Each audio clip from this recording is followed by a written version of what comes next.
Cuando firmé los papeles frente al notario, jamás imaginé que aquel acto tan lógico, tan práctico y tan necesario para organizar las tierras familiares, iba a convertirse en el comienzo de la mayor revelación de mi vida. Durante años, mis padres habían trabajado ese campo como si fuera un pedazo de sí mismos, la tierra negra entre sus manos, las hileras de olivos que parecían extenderse hasta donde comenzaba la neblina de la mañana, y la pequeña casa encalada que se levantaba en medio de la parcela como un refugio tranquilo. Yo crecí allí, jugando entre los árboles, corriendo tras las gallinas, aprendiendo a distinguir el rumor del viento entre las hojas de cada estación. Pero cuando cumplí 18 años, me fui a estudiar a la ciudad y pensé que mi vida adulta estaría lejos de aquel lugar. Sin embargo, el destino tiene una extraña manera de entrelazar lo que uno cree que ha dejado atrás con lo que realmente sigue siendo parte de su raíz. Mis padres se estaban haciendo mayores. Papá ya no podía cargar los sacos como antes y mamá, aunque siempre sonreía, caminaba con un leve temblor que intentaba ocultar apoyando la mano en la vieja mesa de la cocina. Yo trabajaba en una empresa de ingeniería agrícola y, por primera vez en muchos años, comprendí que mis conocimientos podían aplicarse a algo más que a informes y presupuestos ajenos. Podían ayudar a mi propia familia. Así nació la idea de comprarles la casa y el campo. No porque quisiera apropiarme de nada, sino porque quería asegurarme de que tuvieran dinero para vivir con tranquilidad, para medicinas, para algún viaje que siempre postergaban. Ellos se resistieron al principio, mamá dijo que no podían aceptar, papá que no era necesario. Pero finalmente entendieron que era mi manera de agradecerles todo, y accedieron. Volví al pueblo un día después de la firma, con la ilusión de mostrarles algunas ideas de renovación para la casa, quizá convertir parte del terreno en un proyecto más moderno. Tenía planes, quizá demasiados. No esperaba encontrar lo que encontré. Me detuve frente al portón de madera, igual de desgastado que en mi infancia, y empujé la verja.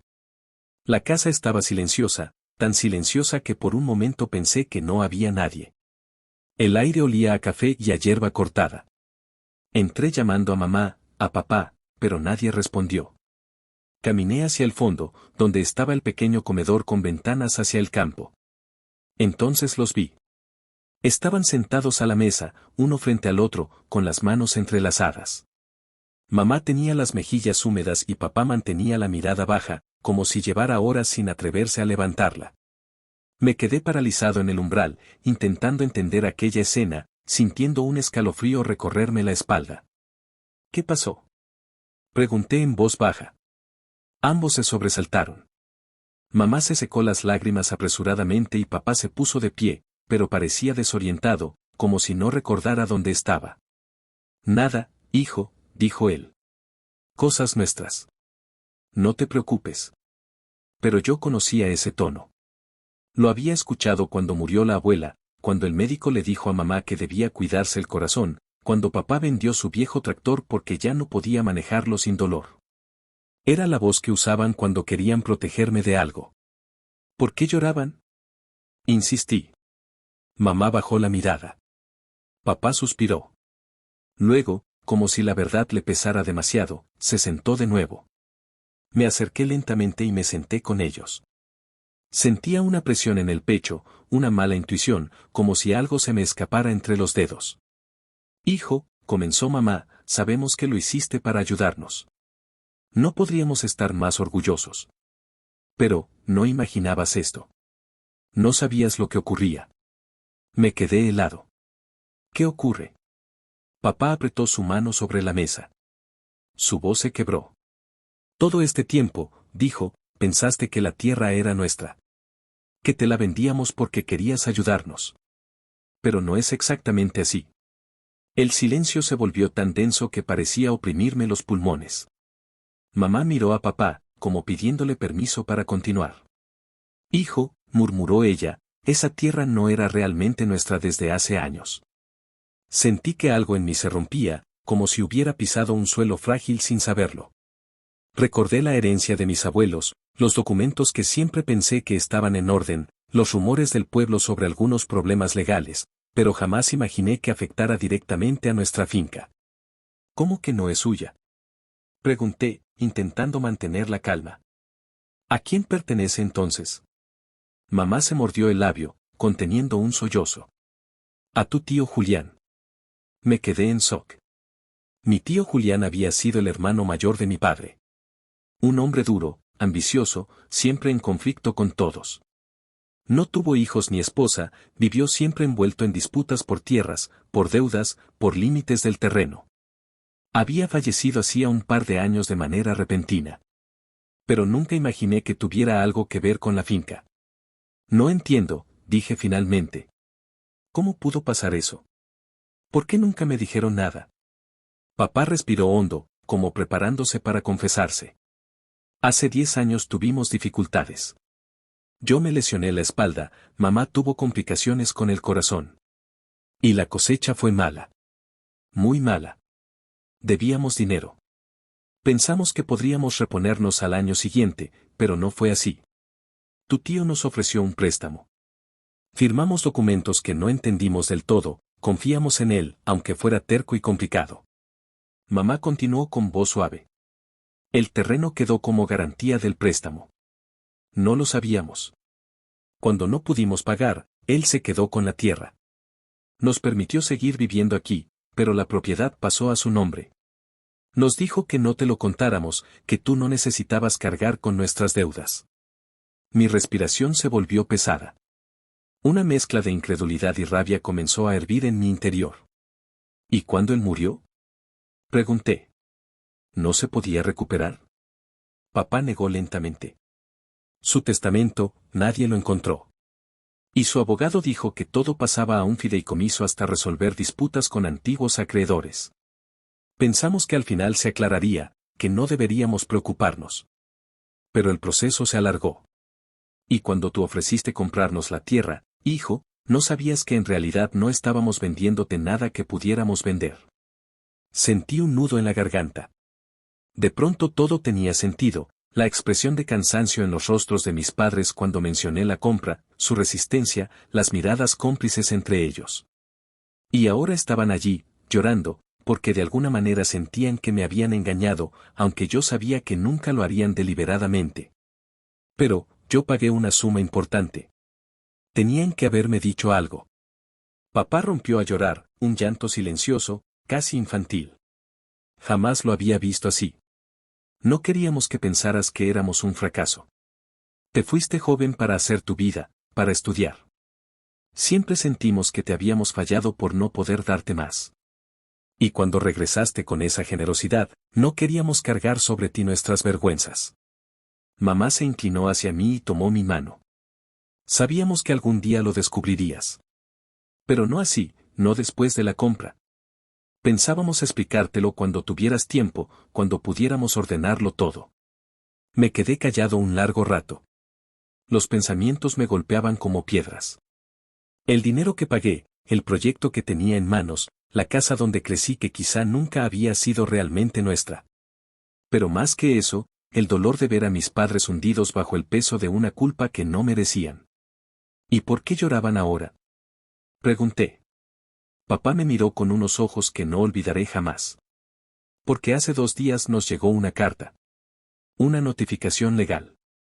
Alguien quiere reclamar la propiedad del terreno. No sabemos quién. No sabemos si es un acreedor de tu tío, o un comprador, o alguien que quiere apropiarse aprovechando la confusión. Pero, podrían desalojarnos. El mundo pareció detenerse. Esa casa, ese campo, ese lugar que modeló mi infancia, ¿desaparecer así? ¿Por qué no me lo dijeron antes? Pregunté, aunque la respuesta ya la sabía. Porque no queríamos preocuparte, susurró mamá. Ya has hecho mucho por nosotros. No queríamos que sintieras que fracasamos como padres. Me quedé mirando por la ventana, hacia los olivos que se mecían suavemente con el viento. Pensé en el sacrificio de mis padres, en todas las noches de desvelo que debieron vivir solos, tratando de sostener un legado que no querían que yo viera caído. Pensé en cómo los juzgué por resistirse a venderme el terreno sin saber por qué. Pensé en cuánto habían callado. Me levanté sin decir nada y caminé hacia la puerta. No para irme, sino para mirar el campo otra vez, como si quisiera memorizarlo antes de perderlo. Mamá me siguió con pasos lentos. Perdónanos, hijo, dijo ella detrás de mí. Sentí algo romperse en mis entrañas. La madrugada siguiente me encontró despierto, sentado en la vieja mesa de la cocina, revisando una y otra vez los documentos que había traído mi padre de su habitación. Eran papeles arrugados, algunos ya casi ilegibles, firmados hacía más de una década, contratos, recibos de pago, cartas sin respuesta. Me sorprendía cómo mis padres habían logrado sostener esa carga durante tantos años, ocultando su angustia detrás de sonrisas y frases tranquilizadoras. La luz tenue filtrada por las cortinas iluminaba cada rincón de la casa, y por un momento me pregunté si aquel lugar estaría destinado a ser arrebatado de nuestras vidas. Mamá se despertó temprano.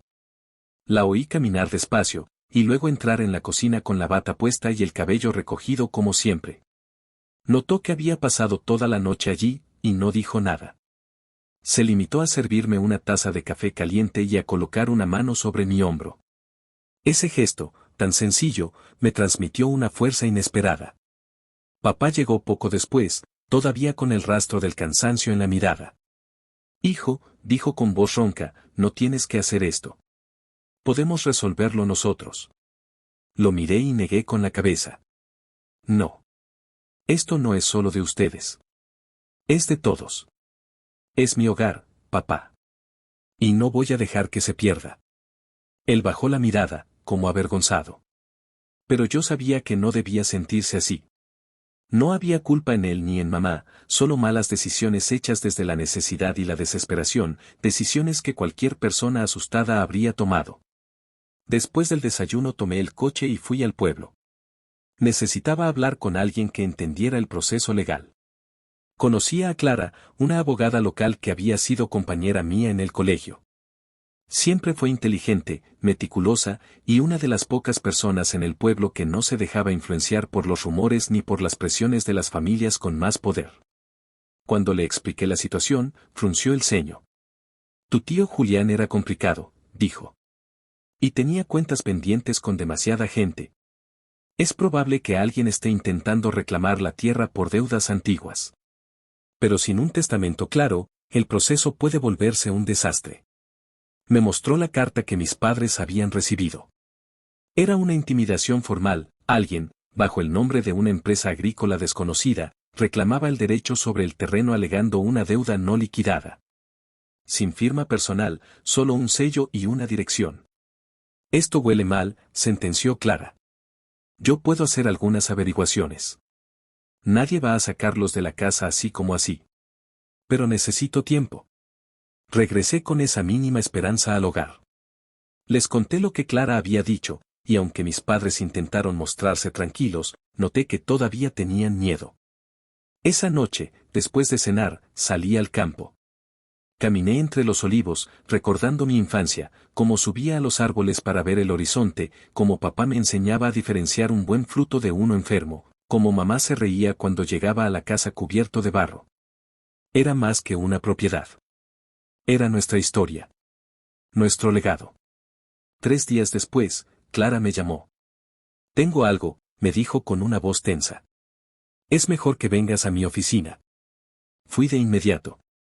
Clara tenía un expediente abierto sobre su escritorio. Señaló un nombre en un documento. La empresa que reclama el terreno pertenece, en realidad, a alguien del propio pueblo. Y no es cualquiera. Es Mateo Rivas. El nombre me golpeó como un ladrillazo en la cabeza. Mateo era el terrateniente más rico de la región, un hombre conocido por comprar tierras a precios inferiores, aprovechándose de familias endeudadas o vulnerables. Siempre fue hábil para detectar debilidades y convertirlas en oportunidad. Había sido amigo de mi tío Julián durante años, aunque nadie entendía por qué. Tu tío le debía dinero, continuó Clara. Parece que, antes de morir, Julián le firmó algunos documentos que ahora Mateo intenta usar para quedarse con estas tierras. Podría tratarse de una deuda falsa o de un contrato manipulado. No sería la primera vez que hace algo así. Mi sangre hirvió. ¿Y qué podemos hacer? Lo enfrentaremos, respondió ella. Pero debes estar preparado. Él no es alguien que ceda fácilmente. Esa tarde fui a ver a Mateo en su hacienda. No me recibió en su despacho, sino en su porche, como si quisiera imponer distancia desde el inicio. Un hombre alto, de mirada fría, con un cigarro entre los dedos. Así que vienes por la famosa carta, dijo con una sonrisa ladeada. Sé que has estado presionando a mis padres, respondí sin rodeos. Y sé que mi tío firmó cosas confusas contigo. Pero esa tierra es mía ahora, y no voy a permitir que te aproveches de ellos. Mateo soltó una carcajada seca. Hijo, yo no me aprovecho de nadie. Simplemente reclamo lo que me pertenece. Tu tío me debía dinero. Dinero real. Y esos terrenos eran su pago. No tienes derecho, dije apretando los puños. Claro que lo tengo. Tengo pruebas. Y si no te gustan, puedes llevarme a juicio. Aunque te advierto, no saldrás ganando. Salí de allí con una mezcla de rabia y miedo. Sabía que enfrentarlo significaba entrar en un conflicto que podía durar años. Pero al mismo tiempo, era consciente de que si no lo hacía, mis padres perderían todo. Los días siguientes fueron agotadores. Entre reuniones con Clara, revisiones de archivos antiguos, declaraciones, testigos y documentos que parecían contradictorios, comprendí que el caso era más complejo de lo que imaginaba. Pero también descubrí algo más: mi tío Julián había registrado movimientos sospechosos antes de morir. Clara logró encontrar testigos que afirmaban que él había sido presionado por Mateo. Incluso hubo un documento que demostraba que Julián intentó cancelar la deuda, pero la empresa de Mateo le negó la recepción del pago. Ese punto era crucial. Clara preparó entonces una solicitud oficial para suspender cualquier reclamo sobre el terreno hasta que se demostrara la validez real de la supuesta deuda. Presentamos el escrito en el juzgado local. Mateo se enteró y, cuando me vio por el pueblo, me lanzó una mirada que podía helar el agua. Pero yo no estaba dispuesto a retroceder. Una tarde, mientras mis padres descansaban, me senté con ellos en el porche. Les conté todo, desde los avances hasta los riesgos. Les hablé con honestidad total. No quería que siguieran cargando con secretos. Hijo, no queremos que pierdas tu vida por esto, dijo mamá con los ojos llorosos. No la pierdo, respondí. La recupero. Recupero lo que siempre fue nuestro. Papá asintió en silencio. Era la primera vez en días que lo veía realmente tranquilo. Pasaron semanas. El proceso siguió avanzando. Clara presentó pruebas de que la deuda había sido manipulada, y el juez decidió iniciar una investigación más profunda. Esto detuvo por completo cualquier acción de desalojo. Una mañana, recibimos una citación. Era para una audiencia clave. Mis padres estaban nerviosos, pero los llevé conmigo. Al llegar, Mateo estaba allí, tranquilo, seguro de sí mismo. Pero por primera vez, noté una grieta en su expresión cuando Clara presentó un documento que habíamos encontrado la semana anterior, un recibo de un pago parcial que mi tío sí había realizado y que la empresa de Mateo nunca había registrado. Ese documento, simple y arrugado, cambió todo. El juez ordenó una revisión total de las cuentas y suspendió los derechos de reclamación de Mateo hasta nuevo aviso. Su rostro se tensó, sus manos temblaron ligeramente. Era evidente que no esperaba ese giro. Al salir del juzgado, mis padres se abrazaron como si hubieran salido de una tormenta. Yo los abracé a ambos. No era una victoria definitiva, pero era la puerta abierta hacia una posibilidad real. 2 meses después, llegó la resolución final: la deuda no era válida, los contratos estaban manipulados, y el terreno volvía legalmente a manos de mi familia. Todo quedaba limpio, libre de reclamaciones. Cuando recibimos la noticia, estábamos en la cocina. La misma mesa donde los vi llorar aquel primer día. Mamá se tapó la boca con las manos. Papá, que rara vez mostraba emociones, rompió a llorar abiertamente. Hijo, dijo él, nos devolviste la vida. Me acerqué, los abracé y, por primera vez en mucho tiempo, respiramos sin miedo. Luego salimos juntos al campo, caminando entre los olivos, observando cómo el sol comenzaba a descender. Era un paisaje conocido, pero ahora tenía un significado renovado. No era solo tierra. Era nuestra historia recuperada, nuestra lucha compartida, nuestro futuro.